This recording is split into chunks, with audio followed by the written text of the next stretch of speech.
नमस्कार मित्रांनो, मी सोमेश्वर आणि आज निघालोय मी गावी. तर आता निघूया.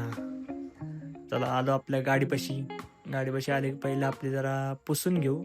पुसून घेतल्यानंतर डायरेक्ट आपलं स्टार्टर मारायचं नाही, पहिलं बघायचं हाय पेट्रोल तर आहे बाई. तर चला आता डायरेक्ट निघूया. तिथून सर्वात पहिलं आलो हवा चेक करायला, कारण की हवा चेक केली पाहिजे भाई, मध्येच काय पण होऊ शकतं. म्हणून पहिलं हवा चेक करून घेऊ. नंतर आलो डायरेक्ट पलटण रस्त्याला दाखवतो, कारण की शिरवळ दोन लय खराब रस्ता, त्यामुळे तिथं काय मोबाईल काढला नाही मी. डायरेक्ट पलटण रस्त्याला हायवेमध्ये हेल्मेट घातलं नाही, कारण हेल्मेटची अवस्था लय खराब आहे, त्यामुळे मी हेल्मेट घातलं नाही. तर घरी आलो, घरून डायरेक्ट मग परत आलो जरा दाढी करायला, कारण की दाढी केली पाहिजे भाई. कशी झाली बघा, लग्नाला जायचं आपल्याला म्हणल्यावर नीट गेलं पाहिजे टापटीपमध्ये. त्यानंतर आलो घरी आले की जरा बसलो बघा, सगळं शेड बेड बांधून बरोबर बसलं. ही आत्ताशी किती 2.5 हप्त्यात जाईल, 2.5 हप्ते झालेत फक्त.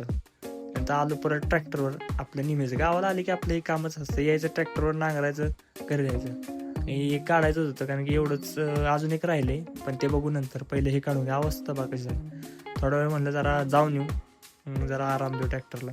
मलाच जरा कंटाळा आलता, लय दिवसांना करतोय. तोंड बघा माझं. नंतर झालं सगळं आणि निघावं म्हणलं आता. नंतर आलो घरी आले की मदर फादर आपलं चाललेलं गुरांच्या दारा काढायच्या. मशीन आहे म्हणलं मशीनच काढतो, कारण की आता बघा मी ती येऊन बसलो, काय पाजायचं होतं बघा, कसं पाजायचं चाललंय तिला. काय करायचं, सेवा करावं लागते या.